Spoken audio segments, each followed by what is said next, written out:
আসসালামু আলাইকুম গাইস, কেমন আছেন সবাই? আশা করি ভালো আছেন। আজকে নিয়ে এসেছি আপনাদের জন্য একটা নতুন রেসিপি শেয়ার করব। আজকের রেসিপি হচ্ছে শাক। এখানে 2-3 রকমের শাক আছে। বিশেষ করে প্রেগনেন্সি যারা আছেন তাদের জন্য শাকটা খুবই খুবই গুরুত্বপূর্ণ। যাদের ভিটামিনের অভাব, ক্যালসিয়ামের অভাব, তারা প্রেগনেন্সির সময় অন্ততপক্ষে সপ্তাহে 3 দিন বা 7 দিন শাক খাওয়ার চেষ্টা করবেন।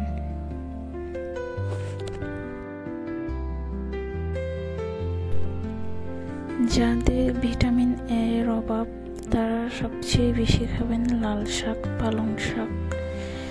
এই শাকগুলোতে বেশি ভিটামিন এ থাকে। আর যাদের রক্ত শূন্যতা, তারা খাবেন পালং শাক আর ধনিয়া পাতা। বেশি বেশি করে খাবেন। সুস্থ থাকবেন সবাই। আল্লাহ হাফেজ। আর আমার রেসিপিটা কেমন লাগলো সবাই কমেন্ট করে জানাবেন, লাইক করবেন, পাশে থাকবেন।